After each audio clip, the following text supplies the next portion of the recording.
Doha Qatar में मुज़ाकरात के बाद पाकिस्तान और अफगानिस्तान के दरमियान मुज़ाकरात का दूसरा दौर आज तुर्की के शहर इस्तांबुल में मुतवक्के है, जिसका मकसद सरहद पार दहशतगर्दी की रोकथाम के लिए एक काबिल तस्दीक निगरानी का निज़ाम कायम करना है। रिपोर्ट करेंगे एजाज सैयद। इस्तांबुल में होने वाले इन मुज़ाकरात में अफगान वफ्द की क़यादत नायब वज़ीर दाखिला मौलवी रहमतुल्लाह नजीब करेंगे, जबकि पाकिस्तानी वफ्द में आला सिक्योरिटी और इंटेलिजेंस हुकाम शामिल होंगे। तुर्की और कतर इन मुज़ाकरात में सहूलतकार का किरदार अदा कर रहे हैं।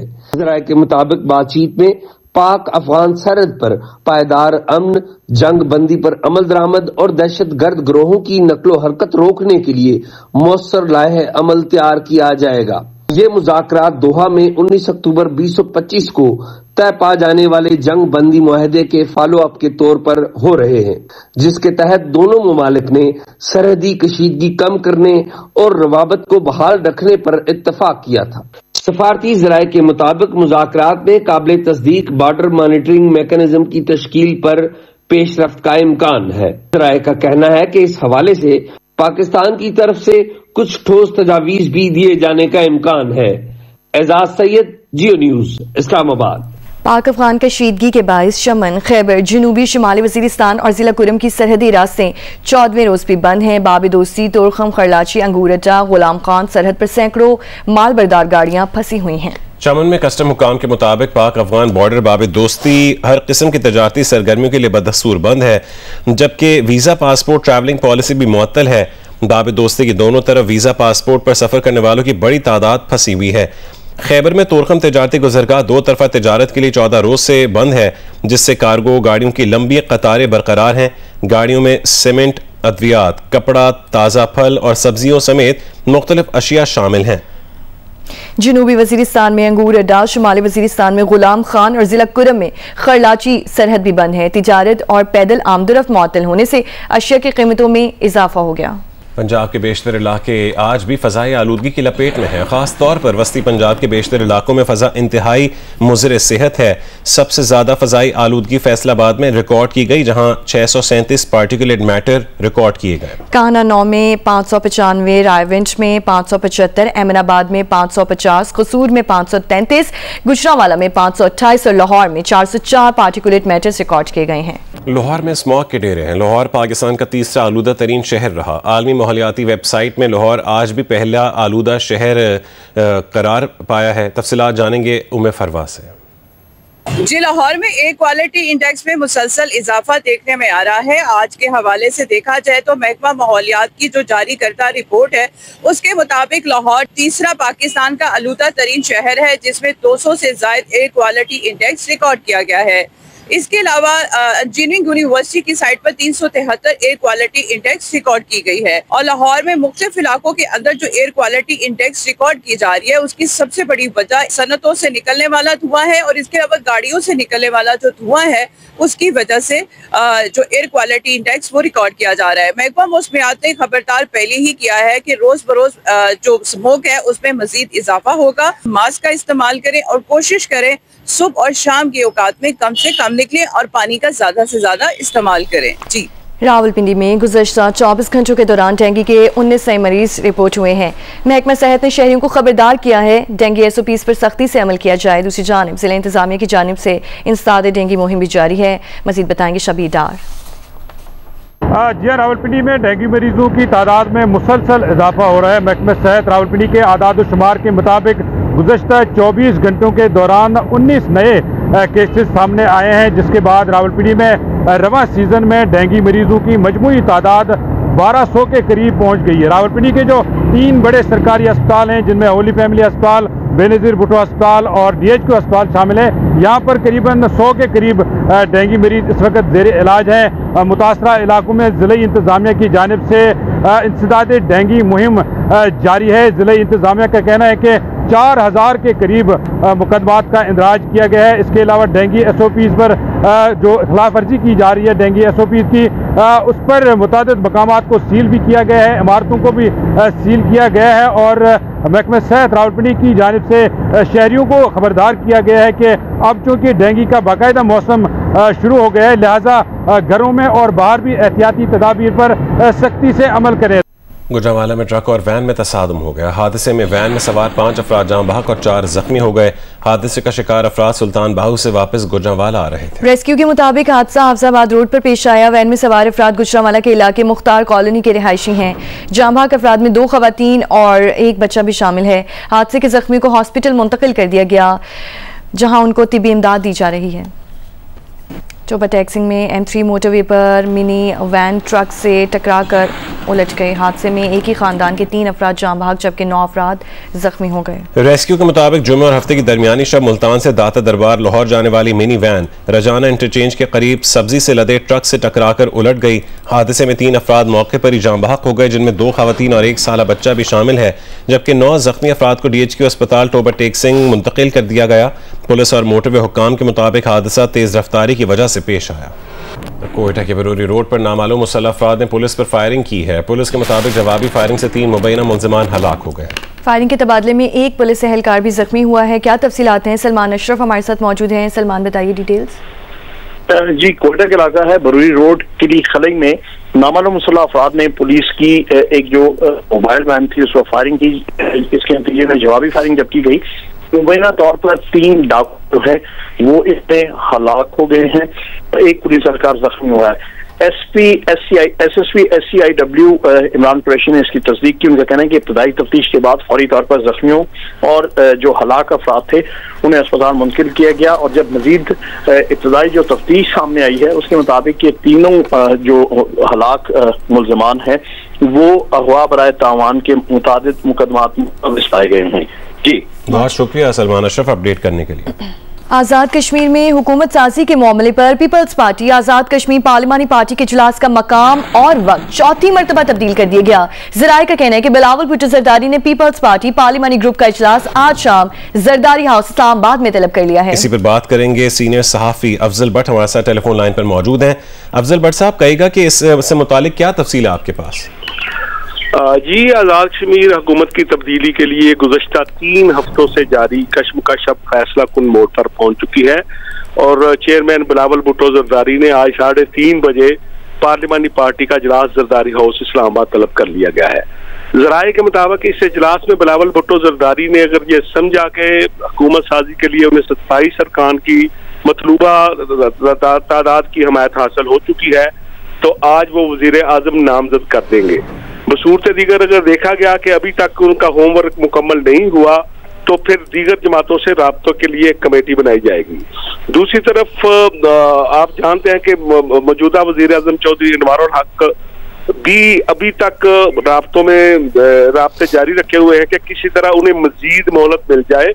अब किसी मोर्चे के इंतजार में है।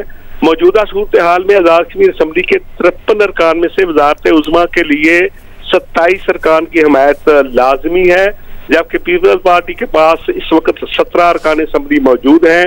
मुस्लिम लीग नून के पास 9 अरकान असम्बली है, लेकिन वो अपोजिशन में बैठने का ऐलान कर चुकी है, जबकि बैरिस्टर सुल्तान महमूद के 6 अरकान असम्बली और पीपल्स पार्टी और PTI फॉरवर्ड ब्लॉक के 5 अरकान असम्बली के साथ पाकिस्तान पीपल्स पार्टी के राब्ते जारी हैं। अगर ये राब्ते कामयाब हो गए तो आज वज़ीर आज़म नामजद कर दिया जाएगा। दूसरी तरफ इस बात पर भी गौर किया जा रहा है कि क्या वज़ीर आज़म अनवारुल हक के खिलाफ तहरीक अदम एतमाद पेश करनी है या उन्हें इस्तीफा देने पर रजामंद करना है। अगर ये दोनों मामला कामयाब ना हुए तो फिर पाकिस्तान पीपल्स पार्टी ये फैसला भी कर सकती है कि कानून साज असम्बली आज़ाद जम्मू कश्मीर का इजलास तलब करके स्पीकर के जरिए वज़ीर आज़म से कहा जाए कि वो एतमाद का वोट लें, क्योंकि इस वक्त वज़ीर आज़म अनवारुल हक एतमाद अक्सरियत का एतमाद खो चुके हैं और उन्हें मैक्सिमम 10 अरकान असम्बली की हमायत हासिल है। बहुत शुक्रिया। सीनियर सहाफ़ी अफजल भट्ट साहब हमारे साथ मौजूद थे। वज़ीर आला पंजाब मरीम नवाज ने एयर पंजाब को जल्द अज जल्द फंक्शनल करने का हुक्म दिया है और एयर पंजाब के फेज़ 1 के लिए कार्रवाई जल्द मुकम्मल करने की हिदायत की है। उन्होंने मरी ग्लास ट्रेन प्रोजेक्ट के लिए मुमकिन इक़दामात की हिदायत भी की है।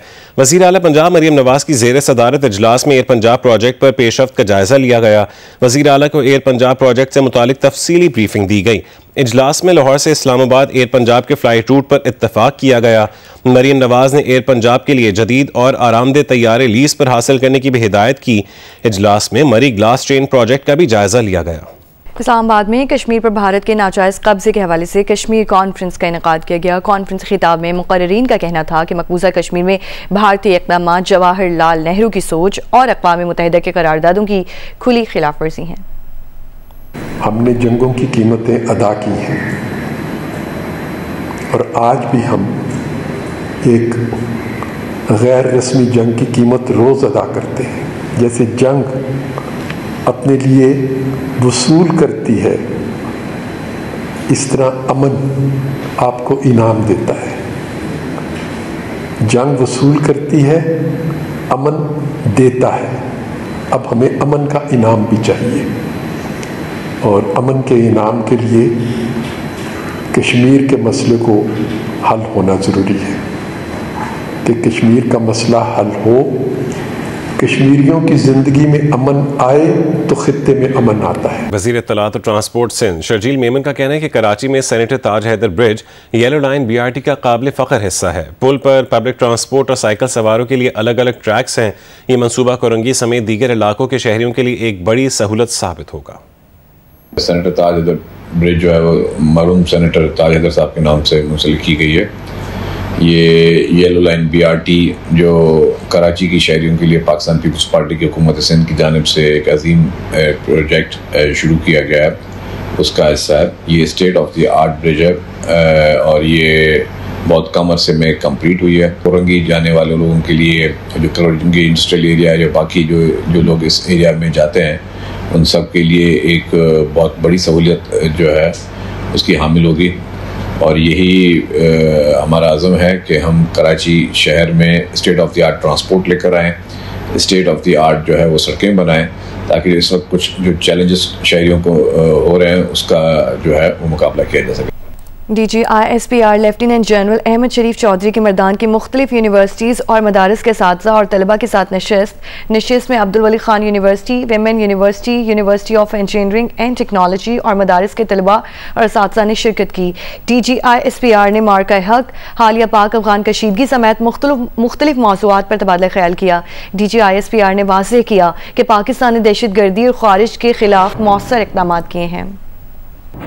कराची के बसारत से महरूम सैयद अरेल हुसैन ने CSS का इम्तहान पास कर लिया है। वो बहुत जल्द वजारत खारजा में खिदमात अंजाम देंगे। उनीबा ज़मीर शाह की रिपोर्ट देखिए। सैयद अरेल हुसैन पुरुमीद हैं कि वजारत खारजा में रहकर वो पाकिस्तान के मौक़िफ़ को दुनिया के सामने भरपूर अंदाज में पेश कर सकेंगे। यहाँ तक पहुँचने का सफ़र आसान न था। बसारत से महरूम अरेल के लिए CSS की तैयारी एक बड़ा चैलेंज थी, क्योंकि इनके लिए मौजूद तालीमी मवाद दस्तियाब ही नहीं था। ज़्यादातर जो मसले मसाइल आते थे वो एक्सेसिबल मटीरियल के हवाले से आते थे, बिकॉज़ ज़्यादातर जो भी मटीरियल हमारे यहाँ अकेडमीज़ की तरफ से दिया जाता है या जो भी रीडिंग मटीरियल अवेलेबल है वो सब हार्ड कॉपी के अंदर होता है, एंड ऑब्वियसली उसके लिए उसको एक्सेसिबल बनाना या उस तक रसाई ज़रा मुश्किल होती है। अगर हम उसको स्कैन करके भी इस्तेमाल करते हैं तो उसमें भी बाज़ औक़ात स्कैनिंग के अंदर प्रॉब्लम आता है, चीज़ें प्रॉपर्टी स्कैन नहीं होती या रिज़ल्ट सही तरीके से नहीं आते, तो उसके अंदर सबसे बड़ा यही प्रॉब्लम आता है कि मटीरियल एक्सेसिबल नहीं होता। अरेल का मानना है कि हमारा माशरा आज भी खुसूसी अफराद के साथ वो मजबूत ताल्लुक़ कायम नहीं कर सका जो इन्हें एतमाद और माशी खुदमुख्तारी फराहम कर सके। अगर किसी के साथ कोई डिसेबिलिटी है तो वो उसने ज़िंदगी में कोई गुनाह किया होगा, एक वो पिटी वाला एलिमेंट आता है कि हाय बेचारा। तो पर्सन विद डिसेबिलिटीज़ को सबसे बड़ा प्रॉब्लम ये है कि यहाँ पे जब एक उस माइंडसेट के साथ देखा जाता है, या तो वो गलती होते हैं या तो बोझ होते हैं। अरेल कहते हैं कि खुसूसी अफराद को हमदर्दी नहीं मौक़े दिए जाए, उनके लिए मखसूस जॉब कोटे पर अमल दरामद किया जाए तो कई अरेल अपनी मंजिल खुद बना सकेंगे। कैमरामैन नासिर अली के साथ उनीबा ज़मीर शाह, जियो न्यूज़, कराची। और फूल कुदरत का हसीन और अनमोल तोहफ़ा होते हैं। जापानी तर्ज के फूलों को मुख्तलिफ अंदाज में सजा कर पेश करना एक अछूता आर्ट है।